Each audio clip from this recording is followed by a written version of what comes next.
जनगणना का रिपोर्ट आया तो भी आप देख लिए होंगे कि 10% से अपर क्लास के लोगों को संख्या नहीं बढ़ सका, यानी 90 SC ST OBC को जोड़कर हो गया। तो 90% लोगों को जो आप जो हालात है, भागीदारी है, हिस्सेदारी है, वो कहाँ थी ये भी आंकड़ा आपने देख लिया। उसके बारे में आपने बता दिया जल पर कितने कब्जा है, जमीन पर कितना कब्जा है, नौकरी पर कितना कब्जा है, अधिकारों पर कितना कब्जा है, नौकरियों में कितना कब्जा है। तो नीतीश कुमार जी ने सामाजिक न्याय का एक बड़ा मॉडल पेश किया, रोल मॉडल बनाया भारत के लिए।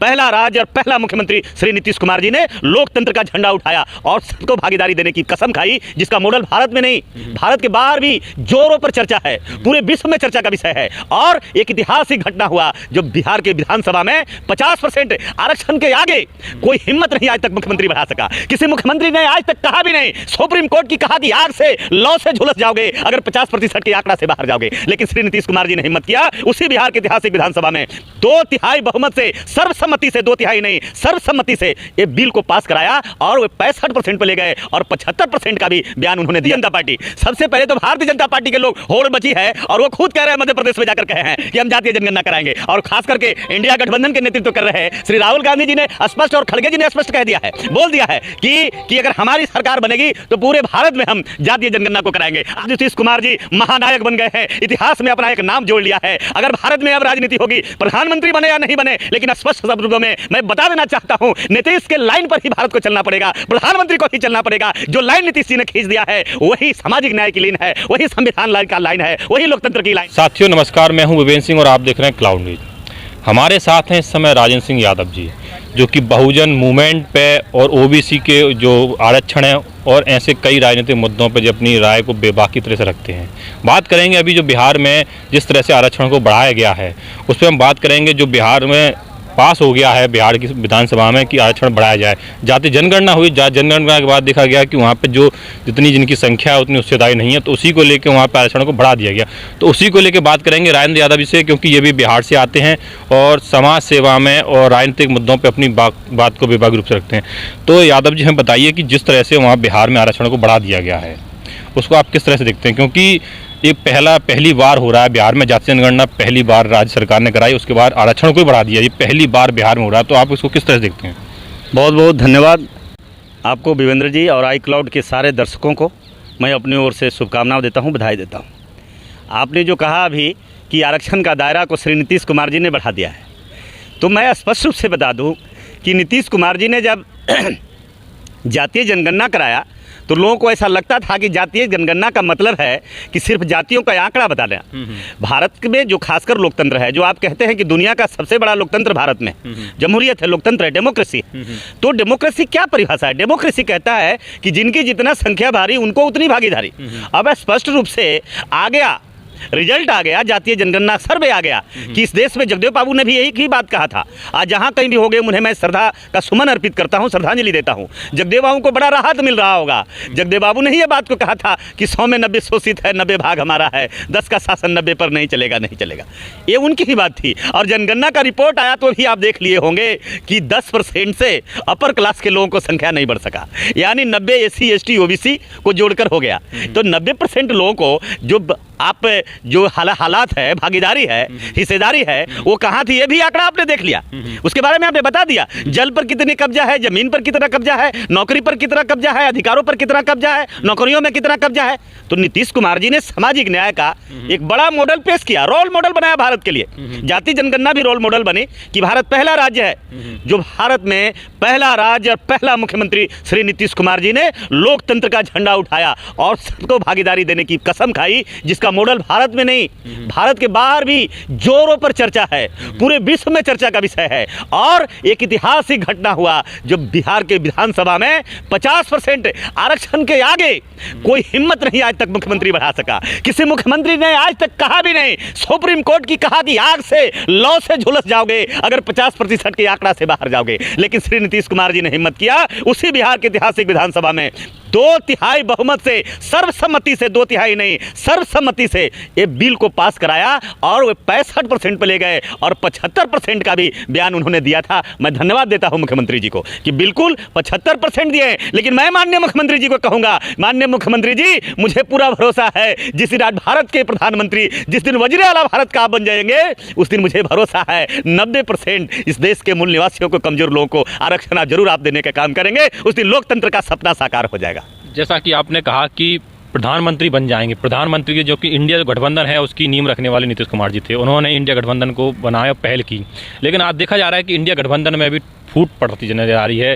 राजस्थान के चुनाव हो, मध्य प्रदेश के चुनाव हो, अभी हमने देखा है। लेकिन अब जो जाति जनगणना का मुद्दा है बिहार में हो गया, तो क्या ये अन्य राज्यों में होना चाहिए, और होना चाहिए तो किस तरह से? क्योंकि अन्य जो इंडिया गठबंधन में है वो भी नहीं अभी अन्य राज्यों को कराने की उन्होंने ऐसा कोई पेशकश किया है, लेकिन केवल राजस्थान में कहा गया है कि हम जीतेंगे तो कराएंगे। राहुल गांधी ने भी कहा जीतेंगे, लेकिन क्या ये केंद्र सरकार की जिम्मेदारी नहीं बनती, जो कि राज्य सरकार की वो केंद्र सरकार की जिम्मेदारी नहीं है कि वो उसको कराए और सबको सबकी हिस्सेदारी दे? देखिए, मैं स्पष्ट रूप से मैं आपसे भी आग्रह करूंगा कि आप कभी कभी गोदी मीडिया की भाषा की बात करते हैं।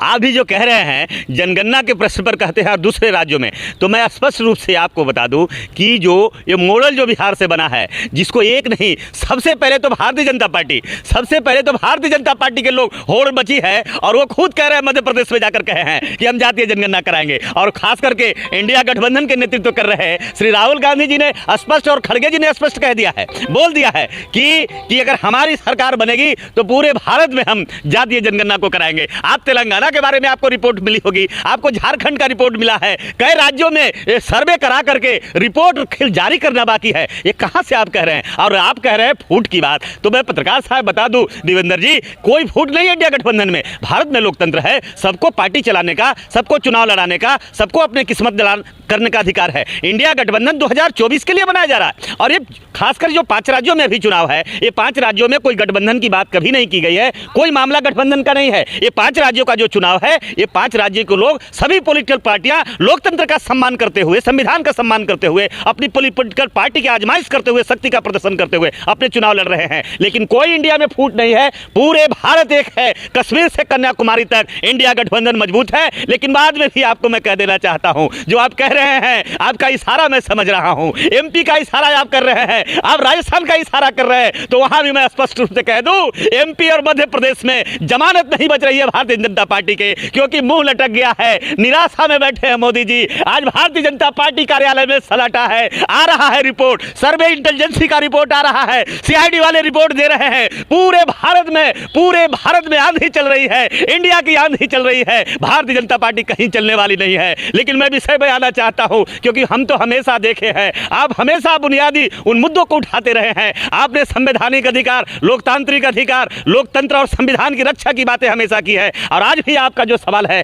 आज भी आपने यही बात मुझसे कहा है कि कैसे ये आप किस रूप में देखना चाहते हैं। तो मैं आज भी मैं कहता हूं, नीतीश कुमार जी महानायक बन गए हैं, इतिहास में अपना एक नाम जोड़ लिया है। अगर भारत में अब राजनीति होगी, प्रधानमंत्री बने या नहीं बने, लेकिन स्पष्ट शब्दों में मैं बता देना चाहता हूं, नीतीश के लाइन पर ही भारत को चलना पड़ेगा, प्रधानमंत्री को ही चलना पड़ेगा। जो लाइन नीतीश जी ने खींच दिया है, वही सामाजिक न्याय की लाइन है, वही संविधान का लाइन है, वही लोकतंत्र की लाइन है। आप कह रहे हैं कि नीतीश जी ने बहुत लंबा लाइन खींच दिया है, लेकिन नीतीश जी की चर्चा तो हो रही है, लेकिन जो आप जितनी तारीफ कर रहे हैं उस टॉपिक को लेकर चर्चा नहीं, चर्चा उनकी हो रही है कि जो विधानसभा में उनका जो बयान दिया गया, उस बयान को आप किस तरह से, आपने मैं समझता हूँ सुना होगा, उस बयान को आप किस तरह देखते हैं, जो विधानसभा में उन्होंने कहा उसको किस तरह, क्योंकि नीतीश कुमार इसमें चर्चा हो रही ज़्यादातर उसी बयान को लेकर हो रहा है, जो जाति जनगणना आरक्षण को लेकर इतनी बात नहीं हो रही है। मैं कह सकता हूँ, हो सकता है उसको दबाया जा सकता हो, लेकिन चर्चा उस विधानसभा के बयान की हो रही है, उसको किस तरह देखते हैं आप मुझे बताइए, सूरज के सामने कोई अगर दिया दिखाता है तो आपको भी मालूम है कि वो कितना समय टिकेगा। नीतीश कुमार के सामने, नीतीश कुमार के मुंह में कालिक पोछने की अगर कोई बात करता हो तो समझ ले उसका पूरा मुंह काला है। तो मैं कहता हूं, आप इंटरव्यू करते हैं सबका, आप बड़े बड़े चैनल के साथ भी जाकर इंटरव्यू करते हैं, बड़े बड़े नेताओं को करते हैं, तो जरा नमृत तिवारी से उनका इंटरव्यू आप कर लेते और पूछते कि आप नीतीश कुमार पे बोलने से पहले आप ये तो बता दीजिए, कल तक तो आप बेटियों का लहंगा रिमोट से आप उठाते थे, क्या ये मैं बोल रहा हूं? अगर मैं बोल रहा हूं तो बताइए, जहां नतमस्तक हैं, जहां धीरेन्द्र शास्त्री के सामने आपके प्रधानमंत्री जी शीश नवाते हैं, आपकी बेटियों को खाली प्लॉट कहता है, जरा उनसे तो पूछ लेते, जरा एक बार उनसे पूछ लेते, देवेंद्र जी आपसे पूछ लेते। 3 महीना नेकेड फिल्म देखा है, संघ परिवार के लोगों, भारतीय जनता पार्टी के कार्यालय में, पीएमओ कार्यालय में खुलेआम टीवी पर बेटियों की नग्न तस्वीर देखी गई है। तुम कौन होते हो नीतीश पर उंगली उठाने वाले, जिसने कभी बेटियों की हिफाजत की बात नहीं की? तुम कौन होते हो जो रेसलर बेटियों के साथ महीनों लड़ने के बाद ब्रिजभूषण को मुक्त कर दिया, जिस पे ध्वजा नहीं दे सका? तुम कौन होते हो बेटियों वीडियो बोलने वाला। नीतीश कुमार के कार्यों को घबराकर भारतीय जनता पार्टी एक नया स्टंट मुद्दा बनाना चाहती है। लेकिन मैं स्पष्ट रूप से बता दूं, पूरे देश की समाजी न्याय की बेटियां, बहुजन समाज की बेटियां तारीफ कर रही है। क्योंकि आप भी मुझे बताइए, पार्लियामेंट में निर्णय हुआ है कि नहीं हुआ देवेंद्र जी? सेक्स शिक्षा की बात कही गई है कि नहीं कही गई है? बायोलॉजी पढ़ा है कि नहीं पढ़ा गया है? प्रजनन बारे में कहा गया है कि नहीं गया है? बच्चे का जन्म कैसे होता है, कोख में कैसे होता है, अंडाणु और शुक्राणु की बातें क्या हो गई है? ऐसी कौन सी बातें नीतीश जी ने कह दिया जो पूरे भारत में आग लगा हुआ है, हाव तबाह मचा हुआ? आप तो कम से कम नहीं बोलिए, कम कि आप उस मीडिया के हिस्सा है जिन पर देश भरोसा करता है, समाज भरोसा करता है, लोग आपको देखता है। हम तो बंद कर दिए हैं उस मीडिया को जो आज नीतीश कुमार को गाली दे रहा है। नीतीश कुमार को इसलिए वो गाली दे रहा है क्योंकि गरीबों का अधिकार दे दिया। नीतीश कुमार को इसलिए वो गाली दे रहा है क्योंकि आरक्षण का दायरा बढ़ा दिया। किसी की हिम्मत आज तक नहीं हुई है। इसलिए नीतीश कुमार पर उंगली दिखाने से पहले अपने तरफ उंगलियां को कर ले कि आपके अंदर कितनी कमियां हैं, पहले इसको देख ले। पहले एक बार तो पूछ दे महिला बाल कल्याण मंत्री से, स्मृति ईरानी से महिला होने के नाते आप जरा एक बार पूछ लेते, जरा उनसे पूछते। आपको बेटियों को रक्षा करने की जिम्मेदारी है। आप एक दिन भी नहीं बोली, एक दिन आप लाल किले, एक दिन रामलीला, एक दिन आप नहीं आई। आपको ये जहां प्रोटेस्ट हो रहा था, आप एक दिन जंतर मंतर पर नहीं आई, आप एक दिन मणिपुर नहीं गई। आप बताओ कौन सी प्रेम है भाई? महिला प्रेम है। इनको महिलाओं से प्रेम नहीं है।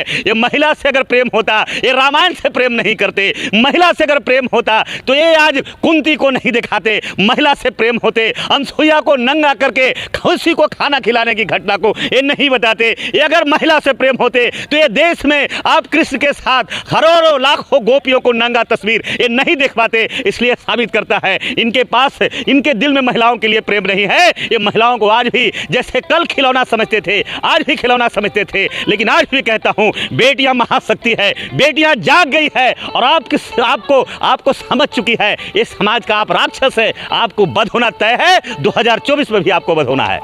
तो ये थे हमारे साथ राजेंद्र यादव जी। इन्होंने कहा नीतीश कुमार जी 2024 में प्रधानमंत्री बने न बने, लेकिन उन्होंने संविधान और लोकतंत्र की रक्षा के लिए जो कदम उठाए वो बहुत तारीफ के काबिल हैं। और इन्होंने कहा बात वो कर रहे हैं महिलाओं के लिए जिन्होंने कई महिलाओं को सम्मान किया। स्मृति ईरानी की बात की, जो महिलाएं यहाँ प्रोटेस्ट कर रही थी, पहलवान महिला, उनके समर्थन में कभी नहीं आई। तो उन्होंने कहा था कि पहले खुद को अपने अंदर झांकने की जरूरत है, तब दूसरे उंगली उठाएं। नीतीश कुमार उंगली वही उठा रहे हैं जो खुद गलत हैं। आप देखते रहिए मेरे साथ क्लाउड नेटवर्क। धन्यवाद। लेटेस्ट अपडेट पाने के लिए हमारे चैनल क्लाउड न्यूज को अभी लाइक करें, सब्सक्राइब करें और बेल आइकन दबाना बिल्कुल ना भूलें।